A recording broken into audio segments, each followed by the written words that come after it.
welcome to the Columbus Metropolitan Club. I am Kelly Atkinson, a proud member of CMC's Board of Trustees, and I'm the Diversity and Inclusion Coordinator and Office Administrator for the Columbus Office of Barnes & Thornburg. It's great to see you all here today.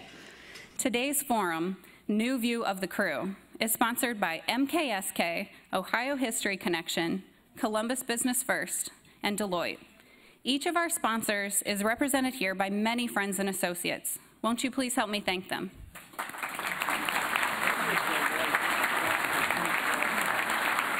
And now, let's thank and welcome John McEwen, Managing Partner at Deloitte, to the stage to introduce our speakers. Thank you, Kelly.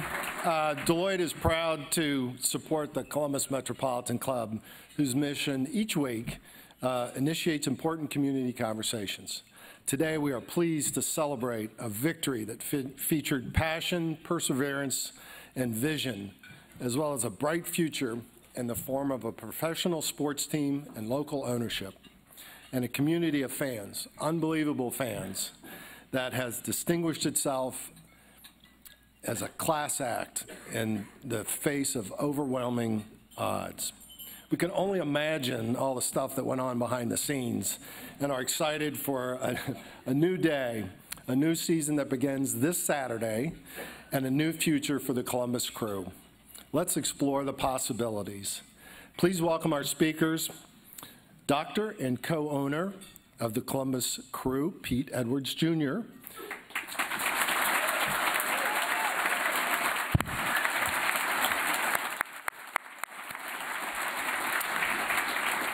co-owner of the Columbus Crew and the Cleveland Browns, Dee Haslam.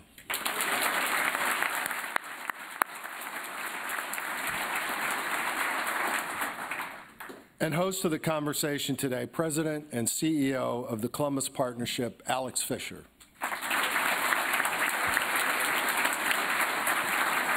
So before I turn it over, just a personal note to thank you all. This is just an unbelievable story, and we're excited to hear all about it. Alex, take it away.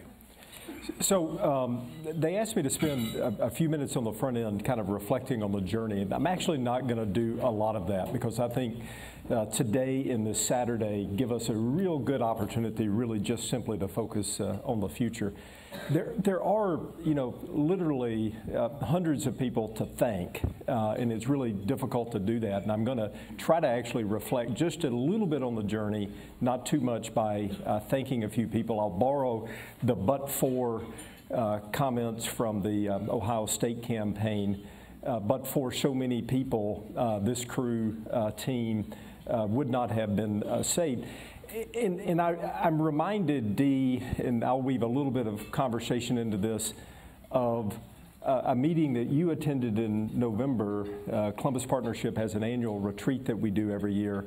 Dee came to it to meet some folks, and we were well into all of this, and the finish line was at hand. And the crew was in the playoffs, and after dinner with the president of Harvard, we went into the downstairs hotel with probably 30 of our CEOs to watch the crew play in the playoff game. The game was tied, and you were asking several of us, well, what does that mean? And we were trying to explain the rules. I was explaining the rules. Was that your first game to watch? Yes. And what I was reflecting on today is what a year can make, because it was a year, maybe 16 months earlier that the partnership was at a retreat the previous year. And there were a few of us. I remember Cameron Mitchell called some of us together, and we were talking about it. It wasn't quite yet public that this was a challenge. And there was a group of people, Lisa Ingram, Tanny Crane, Dan Rosenthal, Doug Ullman, Doug Kreidler, Joel Pizzuti, George Barrett, Chris Olson, Steve Steinauer, Nancy Kramer, Dan Creekmore, Dan Sullivan, and Cameron Mitchell. They came together and they said, well, why don't we just do something about it? And it was actually the impetus for me to make a phone call to the previous owner. There actually were people behind that phone call that were willing to say, we'll go into partnership with you, and or we'll buy the team. And we didn't know what that looked like. But I'll tell you, but for that initial group of people, which kept coming together several times in the partnerships office, I'm not sure that I would have or any of us would have thought that there was a journey to persevering this. But for Mayor Ginther, you know, look, I was always the guy that was out front, a little bit sometimes uncomfortably, but you just don't realize, you know, a day or a week didn't go by that the mayor and I weren't scheming, we weren't in conversation, we weren't, you know, talking about what the possibilities could look like. That includes his former chief of staff, Greg, and currently his advisor, Greg Davies, and Ken Paul. The camaraderie we had trying to navigate the impossible, you know, but for those guys, there are a couple of funny stories. I keep saying I've got to let the statute of limitations run before we tell all the stories, but there was the meeting in New York with 007, the figure from Jaws in 007. There was the phrase that we still use, just Google it, when we were trying to explain why you know, a local owner of a brew pub who had done crowdfunding might help us, and people weren't too interested in that. There are so many people, I'm going to try to do it quickly, but you have to start and almost stop with the Save the Crew movement. How many of you are here today? Stand up. Stand up if you're a part of the Save the Crew movement.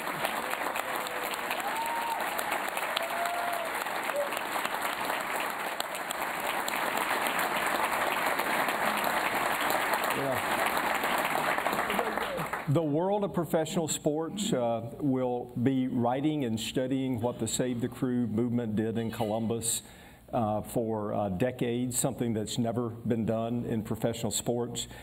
Just one special thank you and a small story. Steve Wise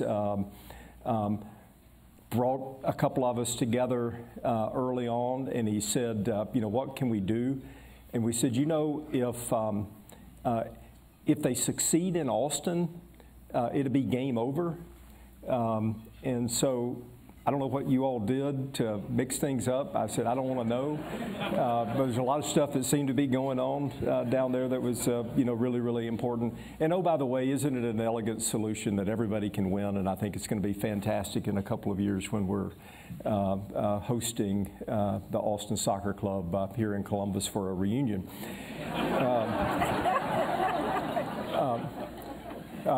President of our city council, Shannon Harden, always said, hey, we actually don't want to know too much right now. And so there was a moment in time in which there was a lot to tell, and he was an amazing organizer.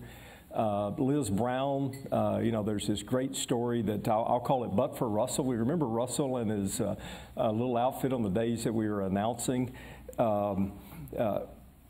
You know, Zach Klein, holy cow, right on the front line of this legal movement and strategy.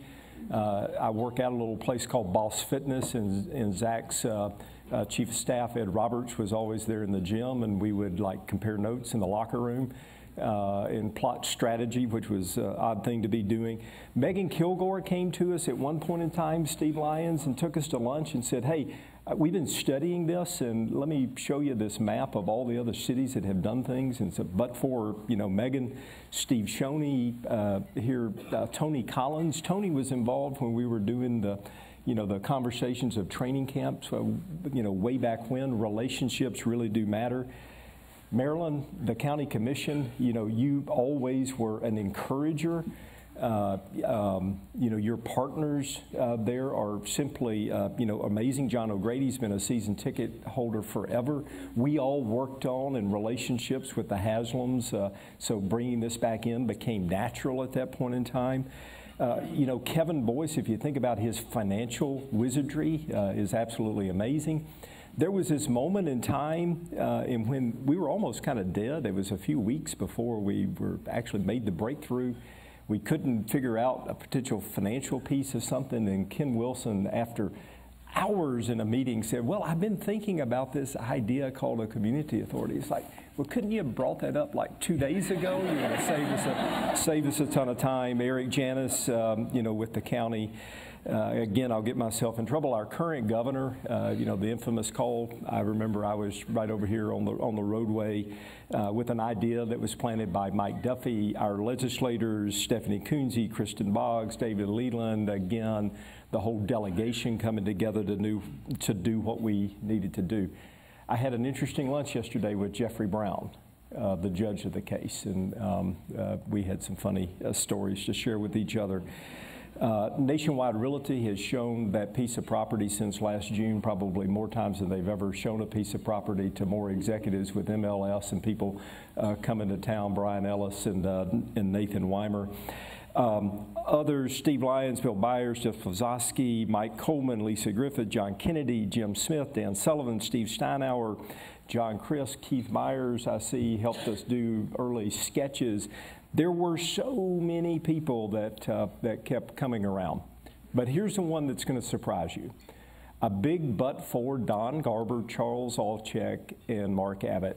People can't believe that I say that, but Pete, you know that if we didn't have a willing commissioner that ultimately believed in Columbus and that was ultimately willing to take a chance to give us some rope, and didn't give us much rope, but gave us just a little bit of rope, that this wouldn't have happened. So, you know, a huge, you know, thank you to them. But then the real thank you, and we'll start the conversation with this, is to the Edwards and Haslam family. Because everybody that I've mentioned and a bunch of other people that I haven't mentioned could have done everything that we did, and had your two families not come together and stepped up, we wouldn't be here. So, Dr. Pete, I'm going to start with you. One of the things the commissioner told us is, and we learned, you've got to, you know, they needed a substantial owner. They didn't just need the consortium of people that I mentioned earlier to put in significant money. They wanted somebody to put in a really big chunk of money to be the lead. And there was a conversation before a critical meeting that you and Jim Smith and I had, and you finally just said, well, I'll do it, and or our family will do it. And there was always a lot of bluffing along the way, so I said, well, okay, that's good enough for me. we can run with that. What was really in your mind? Well, that day down in the Edwards offices down in Sherman Village, we were sitting there, and Mark Abbott looked at the three of us and said, well, if we're not talking to a significant stakeholder, then I just need to fly back to New York. And Jim Smith looked at me and kind of poked me, and I looked around and said, well, I guess it's us.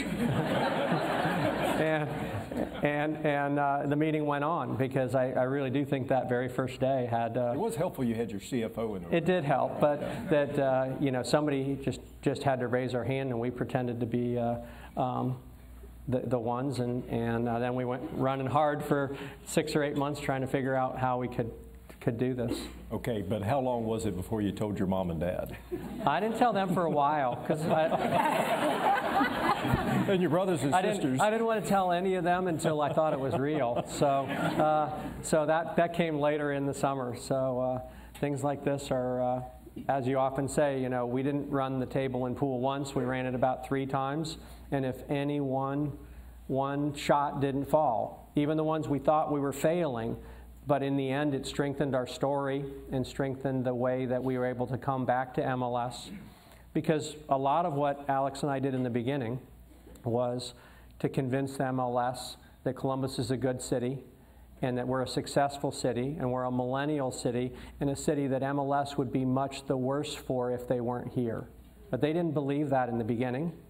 And it took 4 months, 6 months to get to that point where they were comfortable that they really wanted to be here. And that's when they threw us the line, and we grabbed on and held on tight, and it's been a long ride since. You know, and they're real believers now. I mean, I remember in a really special moment, Don Garber pulling me aside after the announcement in January and saying, you know, of all the things I've done in my career, this is one of the top 2 or 3 things. I mean, it was genuine in a minute, and it was a journey for them. So, Dee, we say we've got somebody we want to bring up and introduce you to, and Steve and Pete and I came up and sat down around the kitchen table, had a conversation with you and Jimmy and JW and Whitney. What's on your all's mind at that point? Well, obviously, I didn't know a lot about soccer. That's been exposed.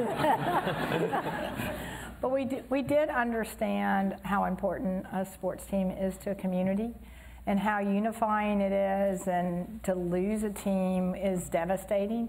We did understand that basic, and hearing the story of the Columbus Crew, we were like, well, what can we do? You know, we love Ohio, and we want to be part of the story. So that's when Pete came up. You know, it was our first time meeting, and that literally was, you know, just a meet and greet. It wasn't really a formation of a plan. There was so much work. We realized pretty quickly. Yeah, but 2 weeks later we announced that we had. Yeah, we did. But there had been so much work done by this community, and we were, you know, fortunate to be recipients of all that hard work that led up to it. So we were really grateful to have the opportunity. And, you know, for the Edwards family, I went to therapy today. Pete made me go because I don't walk as straight as I should. But anyway, this is true. Speaking to one of the therapists, to Amy, and she told me the story 25 years ago when Pete was walking down the hall saying, guess what, we're going to get a soccer team here in Columbus. That's 25 years ago that this family has been so committed to the effort. So the story, thank you for this long story of a community that's committed to the sport, and we're just so appreciative to be part of that story. So thank you. And the other thing is, none of this could have happened if Alex Fischer hadn't worked so hard to bring everybody together. And the story of collaboration is truly amazing. Thank you.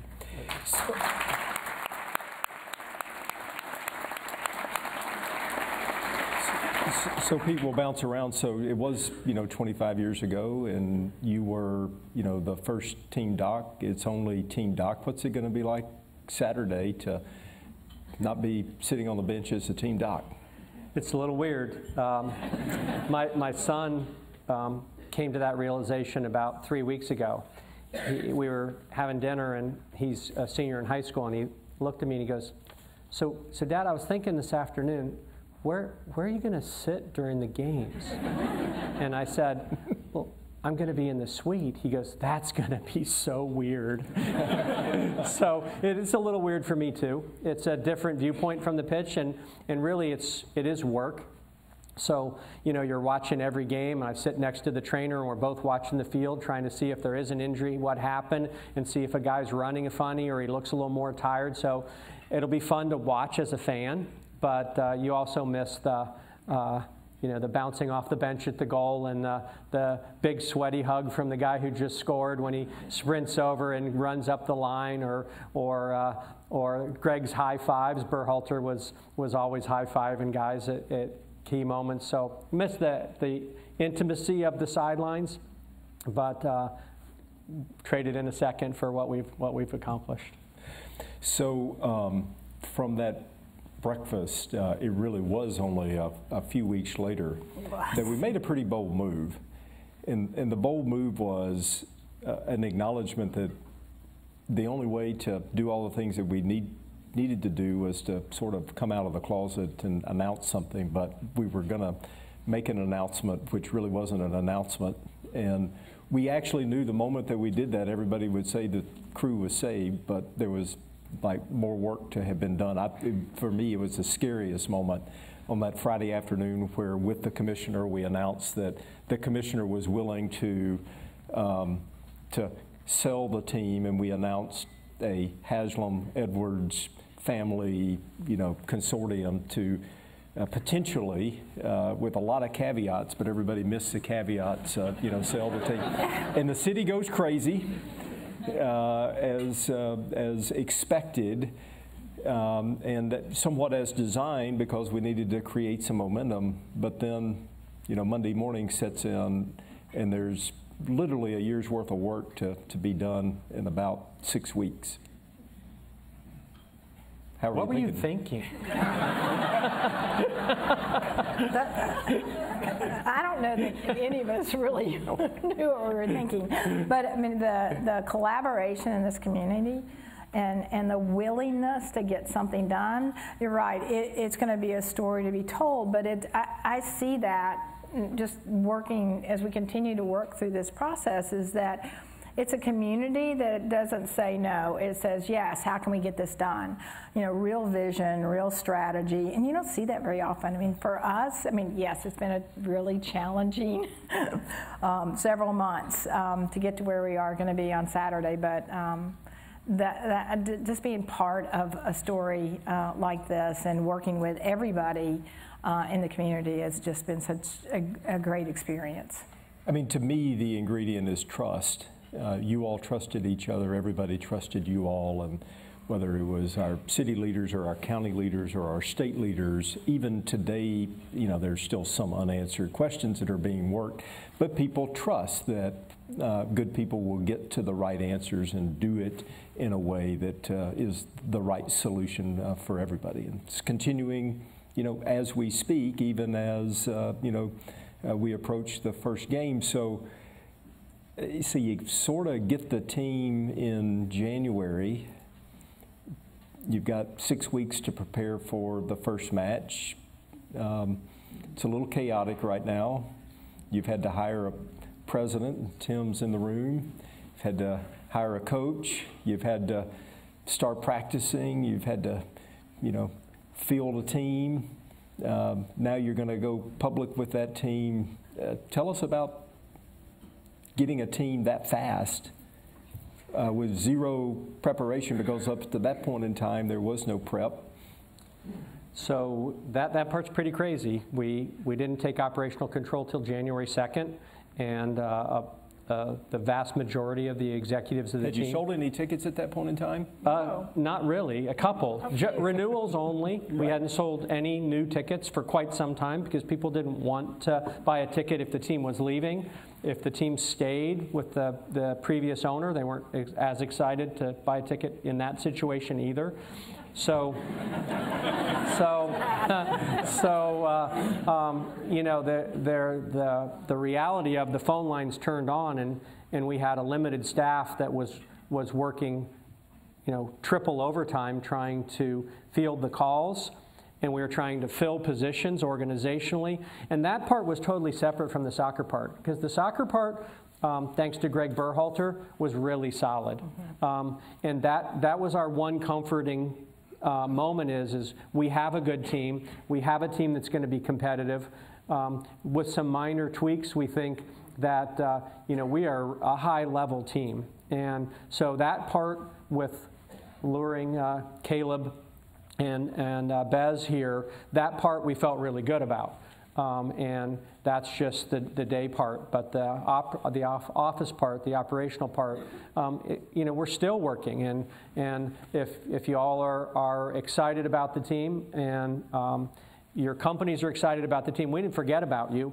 We just haven't had the personnel and the time in the day to reach out to you, and we will. You know, we want to partner with everybody. We want everyone to be excited and experience what Dee and I experienced last night at our season ticket event, which sold out in an hour with 1,500 people and was about as an electric an event as you can ever imagine. And that feeling is going to carry over to Saturday times 10, right? So we're super excited, and we're plugging along as quick as we can. So the team's great. The team's still being built on an operational side, and we're thrilled to be ready to go. I do want to acknowledge that, but for Dave and Ted and Greg and Phil and JW and, you know, the team from the Browns organization who was on the ground, you know, all the way from the beginning and has continued, has been just phenomenal. And there's no way we're anywhere close to where we are without them and their unwavering support and their humor and humility along the way. That's true. Oh, it's crazy, yeah, right? I mean, had they not had the operational experience to bring in a team of people to help, it would, I don't know where we'd be, but it's their support. They've got their regular jobs, which they're doing 100 miles an hour in Cleveland, but then when they go come to Columbus, it's crazy, and we wouldn't be started. I think it would be impossible. We would have probably, we could have even had to take a year off. I mean, operationally, I don't know how we could have done it, and we never wanted to take a year off, but without your team, we couldn't have done it. I mean, this is really somewhat of a startup. I mean, it's almost it's a new beginning. It really is. I mean, the team is in great shape. The roster is really solid. But as far as from a business standpoint, we've really had to. We have a tremendous staff but it was pretty skeletal. They've worked really hard, and they've done an amazing job to hold everything together. But it really has been somewhat of, you know, January 2nd. So, whoa, wait a minute, we're starting a new business here, and it's been pretty remarkable, and credit to all the team members, both here in Columbus that have hung in there for so long, and to the Browns team that came down and have done a really great job of being ready for Saturday. So our goal is to deliver a great product on the field, but also have a great fan experience. And the other thing I want to say is a lot of people have stepped up to buy tickets and be part of the story, the corporate sponsorship, and just being there and being willing to come to the game is really important to us, and we really appreciate everybody. If you're in the room that has stepped up, thank you so much, because it will make a difference. The fans at these matches, I've never been to one, but from what I understand, you're going to have a lot of fun. I got to be really good at this. You just wait. Has Jimmy been reading up on Jimmy? No, but we will get there. But from what I understand, is that the fans make such a difference. The supporters make such a difference in the outcome of the game. So we really do need everybody there. So thank you. I got to tell the Jimmy story. It is totally true. So we were in an early meeting and we were talking about soccer, and Jimmy said, "Just pardon me for a second." He said, "So no, wait, now there's no timeouts in soccer?" Because you can call them, but they don't stop. So Dee, a lot of people would not necessarily know of your, business background, but almost in any room that you would be in, Dee, in her own personal right, would be one of the most accomplished business people in the room.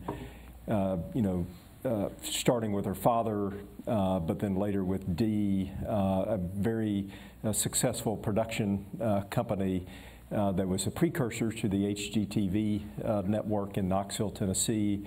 Later, River Media, which produced, and still does produce, half the shows on the DYI network, and that phenomenon. And then you find yourself as a owner of the Cleveland Browns, and a female among a lot of male-dominated, certainly a male-dominated sport, but ownership group. And now you find yourself as the first female owner and first female representative on the MLS board of directors. Tell us a little. Absolutely.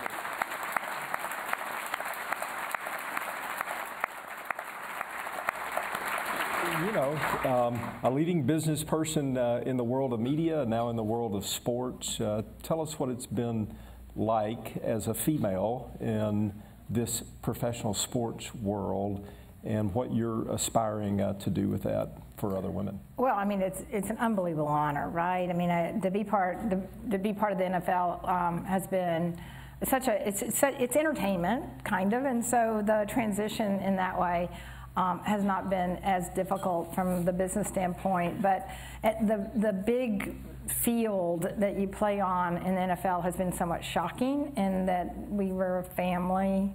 Well, you know what it's been like for you, Pete, with the crew. You're a family and you have a business and you work, but you had no idea what a big deal it is to fans, particularly in Cleveland, to be part of the NFL. That has been obviously an adjustment, and the being part of the crew has been being part of the MLS, and then being able to represent the crew on the board, and being a female is just, obviously a great honor for me. And I'm looking so much. I haven't been to a board meeting, so I have no idea.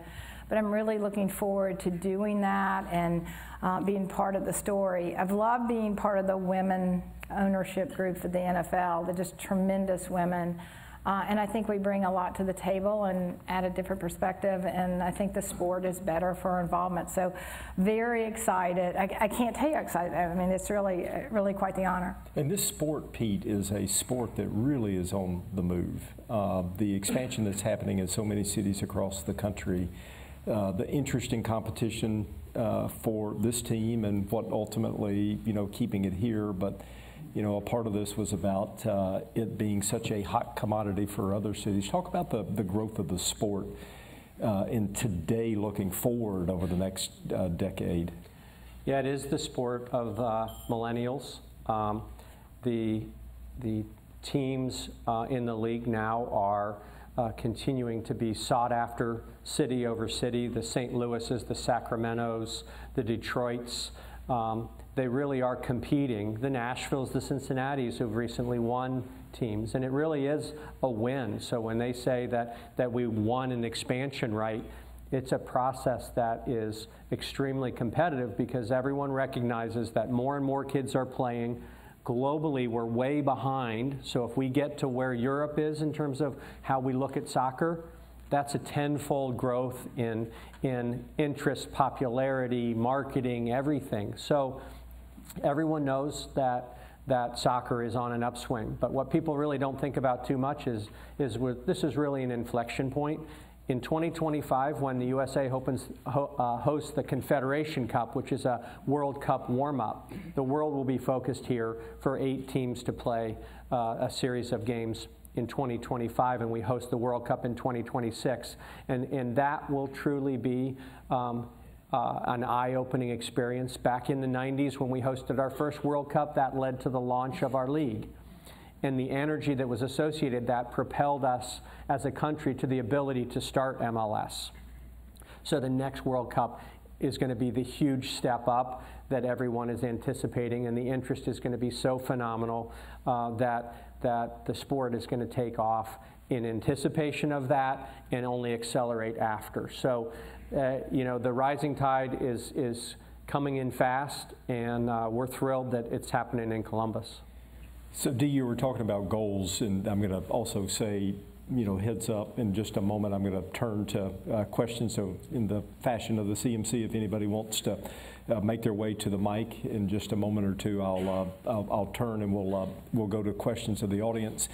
Talking about goals of the team, any insight on who will be in goal as goalie on Saturday? Yeah, thanks. She said Zach Steffen. But that is really cruel, right? well, but Zach's sticking around, right? Till July. Till July, right? Well, till June, actually. Cool. Till June for Gold Cup, yeah. So before we go to questions, one of the things, Dee, that you put your personal fingerprint on is the vision for the new stadium. And so there is this period of the here and the now, but there's a period in which you'll be having a view very similar to this on the other side of the river. Can you talk about it, its name, its connection to the city, right? Yeah, sure. I mean, we talk all the time about you obviously want to put a winning team on the field, and you want to create a great fan experience, and you want to give back to the community, right? And so the stadium has to be part of what fits well in this community, and obviously the Arena District already has a great presence and a great story for the city, and finishing off that point and having it's right here, right? It's right there.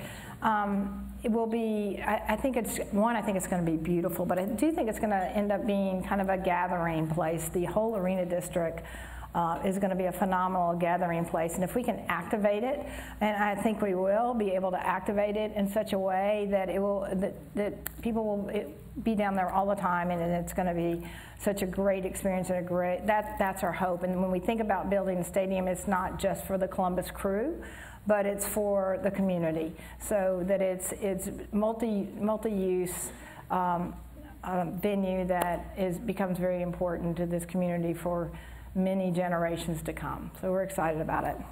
Tell them about the farm market. Oh, the farm market. Got to be the farm market. Yeah, no, we don't just talk about, we do talk about that there's going to be movies and farmers markets and art events, and so it becomes, we're building it in such a way that it can accommodate lots of different things, not just, although it will be the home of the Columbus Crew. Right. So it'll be the home of the Columbus Crew, looking for anybody who wants to ask questions. It will be the centerpiece of new development, but with two families who are first and foremost community oriented. Can you both talk about how you not just think about this as a soccer team and or a real estate development, but how you think about the connection to the city, the commitment to philanthropy, how you're thinking about this and activating the community in a broader way?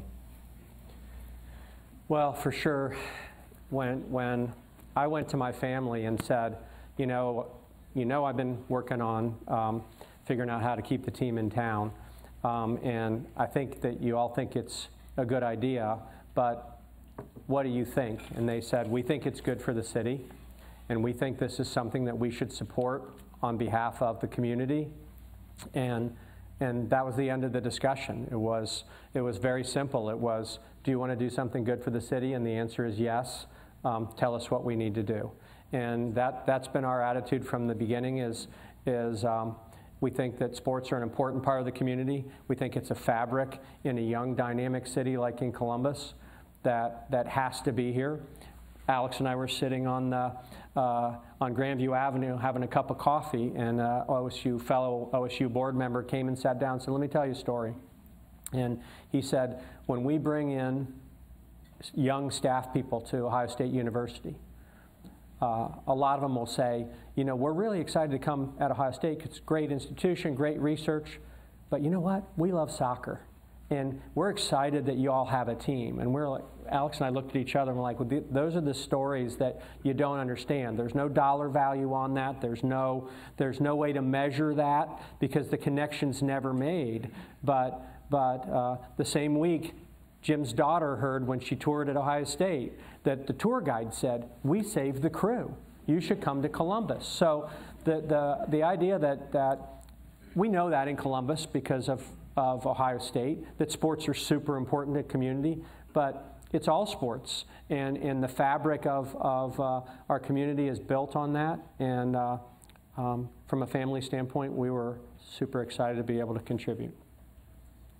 Well, just from obviously everything Pete said, but also, you know, the third thing it says we believe in giving back to a community. It's part of what we should do, and we will activate in a lot of different ways. Today we have an announcement at 2 actually on our first effort to give back to the community. So you'll see us get involved. I mean, we know that active children playing a sport are more likely to attend school and do well in school. So it's something that we will probably be very involved in, and our family is really involved in education efforts.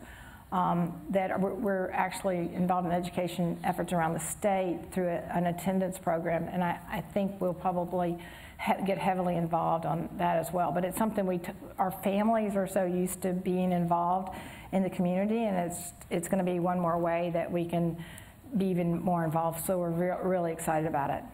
So my observation as we go to questions is, you know, that ethos of two families coming together is one key ingredient that can't go understated. Pete, your knowledge of soccer and involvement with the team for the last 25 years is a great thing. Dee, your all's operational excellence and having cut your teeth with the Browns and figured out the business side of those equations and what it means to run sports teams is an enormous synergy.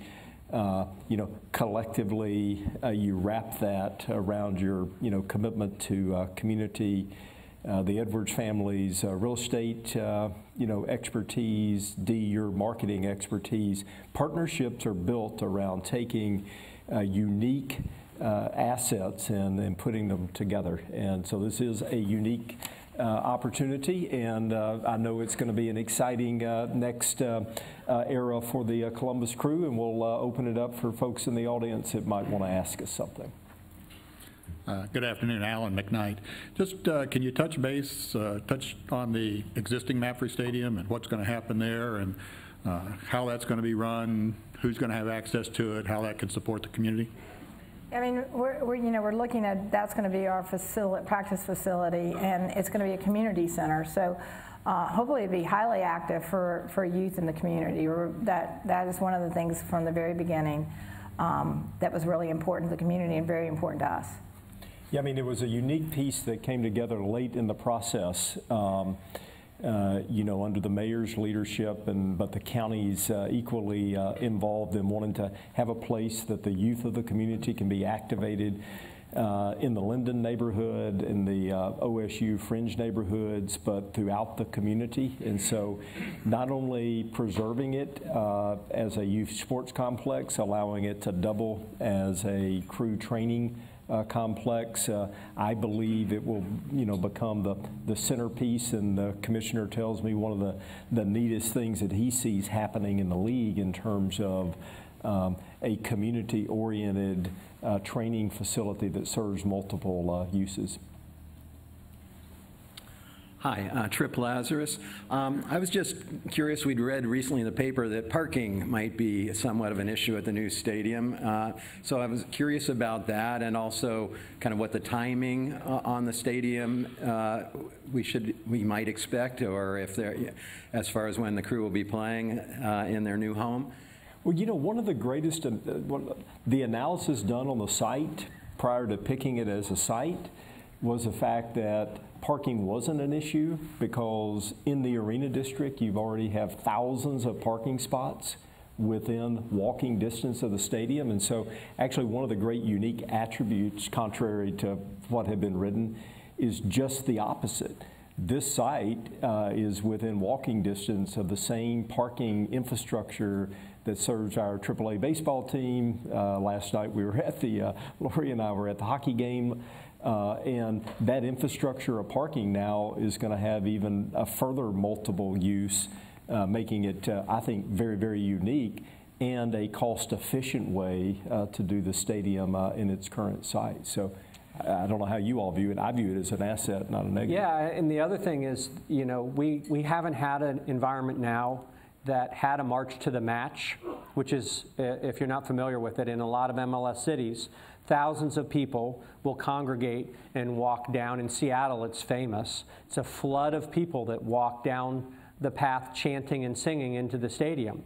And Nationwide Boulevard will be that spot for us. And the fact that there's congregating areas around Nationwide already where fans can go in pregame and then they can march down is a wonderful cultural addition for our club.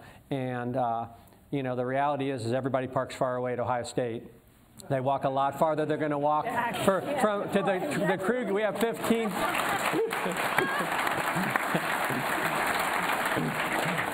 we have 15,000 or 12,000 spots in a 12-minute walk from the stadium. So it'll be okay.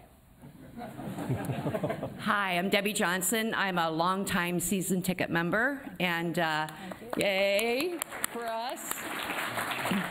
We need everybody to buy those season tickets. That's right, absolutely. Come join us.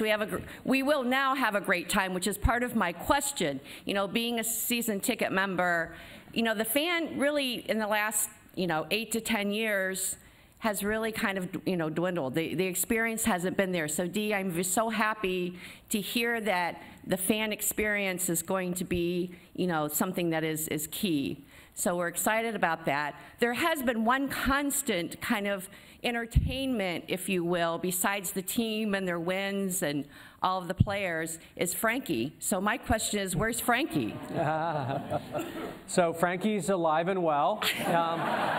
And he was in true Frankie form last night. He no longer has the muzzle on that he was. He does, yeah. I can say that. He didn't have his ski hat on last night like he did at our announcement event, but he was, I think he shook everyone's hand, kissed every baby and all 1,500 people that were there last night.